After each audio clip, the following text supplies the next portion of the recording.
ইংলিশের আজকে first class.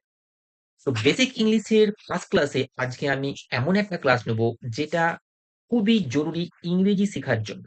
সেটা কি? না তো কিছু বেসিক শব্দ, যে শব্দগুলো আমাদের ইংরাজি শিখতে গেলে অবশ্যই জানতে হবে। সেই শব্দগুলো যদি আমরা না জানি তাহলে কিন্তু আমরা যতই ইংরেজি গ্রামার শিখি বা যাই শিখি কোনো কিছু কাজে আসবে না।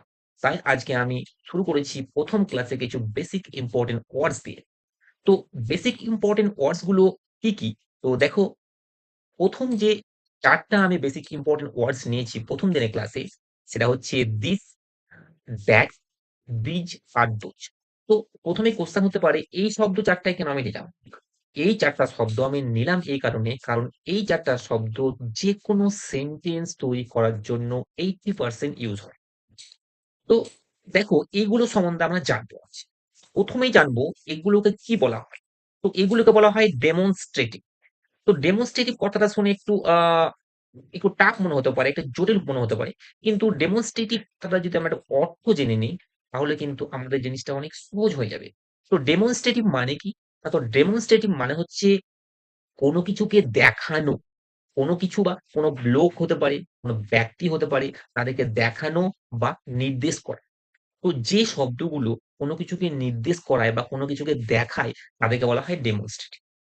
এবার দিস, দ্যাট, দোজ এগুলো ডেমনস্ট্রেটিভ অ্যাডজেক্টিভ হতে পারে, আবার ডেমনস্ট্রেটিভ প্রোনাউন হতে পারে। তো এটা একটু অ্যাডভান্স লেভেলে আসছে। তাই আমি এই ডেমনস্ট্রেটিভ অ্যাডজেক্টিভ আর যে নাউন কখন হবে সেটা কিন্তু আমি ক্লাসের শেষে আলোচনা করব। আগে আমি সহজ জিনিসটা একটু আলোচনা করি যাতে দিস, দ্যাট, দিজ এবং দোজ এগুলো আমাদের মাথায় ঢুকে যায়। তো ডেমনস্ট্রেটিভ ব্যাপারটা তো বুঝলাম। এবার দেখো এগুলোর আমরা উচ্চারণ দেখব। দিজ, তো THIS দিস, এটা উচ্চারণ কি? দিস।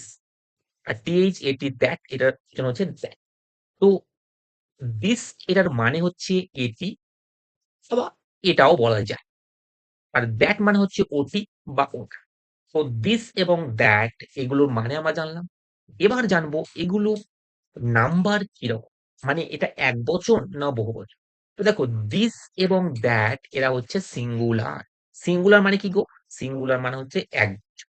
মানে দিস এবং দ্যাট এর মাধ্যমে আমি একটা বস্তুকে আমি নির্দেশ করতে পারি। এবার দেখো বীজ এবং দোজ। তো বীজ এবং দোজ এগুলোর মানেটা কি জানো? বীজ THEC, বীজের উচ্চারণ কি হবে? দ্বিজ, দ্বিজ। তো এই যে উচ্চারণ হবে দ্বিজ, আর THOAC এর উচ্চারণ হবে দোজ। তো দিজ মানে হচ্ছে এগুলো বা এরাও বলা যায়।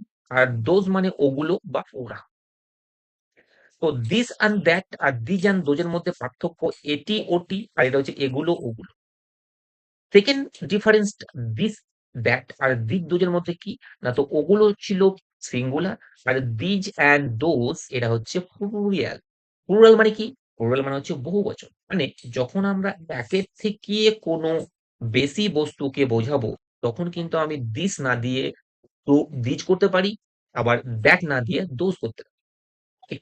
তো কখন আমি দিস করব আর কখন আমি দ্যাট করব আর দিজ আর দোজ করব কখন সেটা আমি দিচ্ছি, পরে আসছি।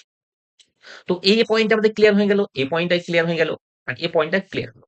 এবার দেখো আসছে ৩ নাম্বার পয়েন্ট। ৩ নাম্বার পয়েন্ট হচ্ছে দিস এবং দিজ কখন ব্যবহার হয়? দিজ, দিস এবং দিজ ব্যবহার হবে কাছের কোনো বস্তুকে যখন আমি বোঝাবো বা পয়েন্ট বা শো করবো বা দেখাবো, তখন আমি দিস আর দিসটা ইউজ। যদি একজনকে বোঝায় বা একটা জিনিসকে বোঝায় তাহলে দিস, আর অনেকগুলো বোঝালে দিজ। আর যখন দূরের কোনো জিনিসকে বোঝাবো তখন আমি দ্যাট আর দোজ ইউজ করব দূরের কোনো জিনিসের জন্য। একটা হলে দ্যাট আর একের বেশি হলে দোজ। তো এটা হলো ক নাম্বার পয়েন্ট? এগুলো হলো আমার ৪ নাম্বার পয়েন্ট। তো ৪ নাম্বার পয়েন্ট আমি জেনে নিলাম। ফার্স্ট মানে জানলাম, তারপরে তাদের নাম্বার জানলাম, তারপরে কখন কোনটা ইউজ করা হয় সেটা জানলাম। এবার দেখো আমি এখানে একটা ছকের মাধ্যমে দেখিয়ে দিয়েছি, তাতে এই ছকটার মাধ্যমে যেমন দিস কাছের ক্ষেত্রে ব্যবহৃত হয় এবং এটা সিঙ্গুলার। দিজ গাছের ক্ষেত্রে ব্যবহার হয়, এটা হচ্ছে প্লুরাল। দ্যাট ফার মানে দূরের ক্ষেত্রে ব্যবহার হয়, এটা হচ্ছে সিঙ্গুলার। আর দোজ দূরের ক্ষেত্রে ব্যবহার হয়, এটা হচ্ছে প্লুরাল। এবার দেখো আমি কিছু এক্সাম্পলের সাহায্যে তোমাদের দিজ এবং দিস এবং দ্যাট এবং দোজ এগুলোর ডিফারেন্সটা একটু দেখাবো। তো দেখো দিস মানে কি আছে, দেখো কাপটা কোথায় আছে, কাছে আছে। তো দিস ইজ এ, কাপটা কাছে আছে তাহলে আমি লিখলাম দিস ইজ এ কাপ, সেটা বোঝাতে। আবার যদি কাপটা দূরে থাকতো তাহলে আমি কি দ্যাট ইজ এ কাপ, মানে দূরের কাপ হওয়ার জন্য কি, তো কাপটা অনেকটা দূরে আছে তাহলে আমি কি করবো, দ্যাট ইজ এ কাপ। ওকে, আবার একটা এক্সাম্পল, দিস মানে কাছে, বলটা কাছে আছে বলে মোটা লাগছে, তো দিস ইজ এ বল। আর বলটা দূরে আছে, তো দ্যাট ইজ এ বল। তো কাছের জন্য হচ্ছে দিস, আর দূরের জন্য হচ্ছে দ্যাট। এগুলো কখন হয়, এগুলো একে বোঝানোর জন্য, যখন একটা এবং কাছে তখন দিস, একটা দূরে। এবার দেখো দিজ আর দোজ কখন ইউজ হবে, তো কাছের যদি অনেকগুলো বোঝায় তাহলে আমি কি লিখবো, দিজ। এখানে একটা কাপ ছিল, এখানে দেখো বই তিনটে আছে, তো অনেকগুলো হলে আমি কি ইউজ করব, দিজ। তো দিজ আর বুকস। আর দূরের যদি হয়, দেখো বইগুলো দূরে আছে মানে অনেক দূরে আছে বলে ছোট লাগছে, তাহলে দূরে আছে তখন আমি দিজ না লিখে কি লিখবো, দোজ। তো দোজ আর বুকস। একই এক্সাম্পল, দিজ কাছের বোঝালে দিজ আর পেন্সিলস, আর দূরে বোঝালে দোজ আর পেন্সিলস। এই হচ্ছে আমাদের পয়েন্ট। এখানে আর একটা পয়েন্ট আমাদের জানতে হবে, দেখো যখন, কখন আমরা দিস এবং দ্যাট, দিজ এগুলো কখন ইউজ করি, অন্যান্য ক্ষেত্রে ইউজ করা যায়। সেক্ষেত্রে দেখো কি বলছে,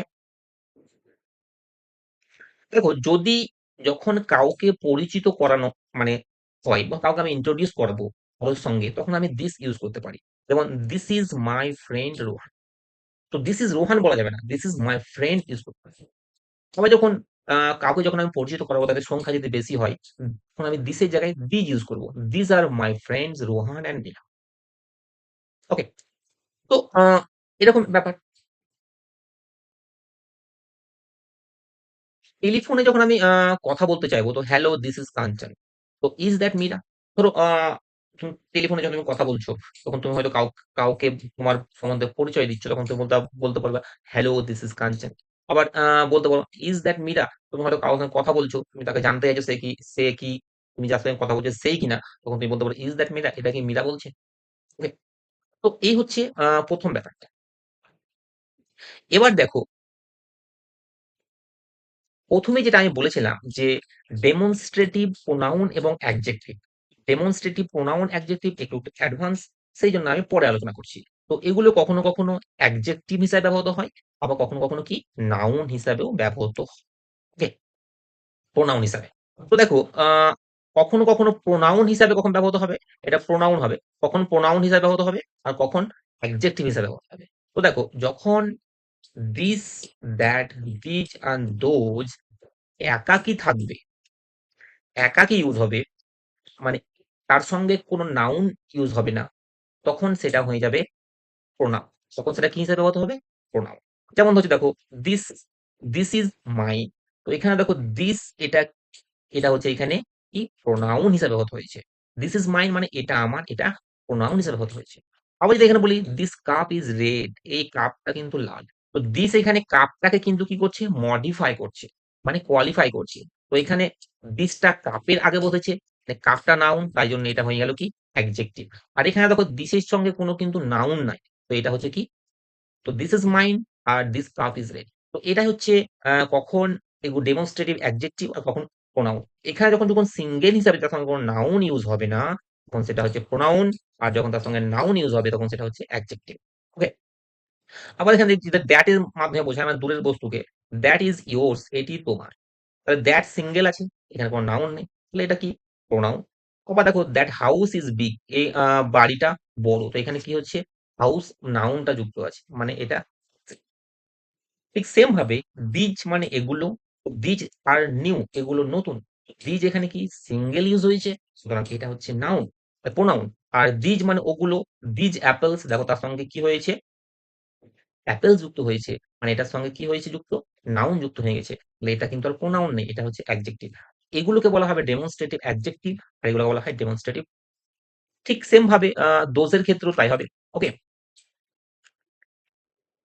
তো কখনো কখনো দিস এবং দ্যাট, দিজ এবং দোজ ডেমনস্ট্রেটিভ অ্যাডজেক্টিভ হতে পারে বা ডেমনস্ট্রেটিভ প্রোনাউন হতে পারে। কখন প্রোনাউন হবে, যখন তারা সিঙ্গেল ইউজ হবে, যখন তারা কোনো নাউনকে কোয়ালিফাই করবে না, যখন তারা সাবজেক্ট এবং অবজেক্ট হিসাবে ব্যবহৃত হবে, তখন সেটা কি হয়ে যাবে, ডেমনস্ট্রেটিভ প্রোনাউন। আর যখন তারা অ্যাডজেক্টিভ হিসাবে ব্যবহৃত হবে, নাউনের আগে ব্যবহৃত হবে, তখন সেটা হয়ে যাবে ডেমনস্ট্রেটিভ অবজেক্টিভ। ওকে, তো এই ছিল আহ আমাদের বেসিক ইংলিশ শেখার ১ম ক্লাস। যদি তোমার ভিডিও ভালো লাগে লাইক, শেয়ার এবং সাবস্ক্রাইব করবে।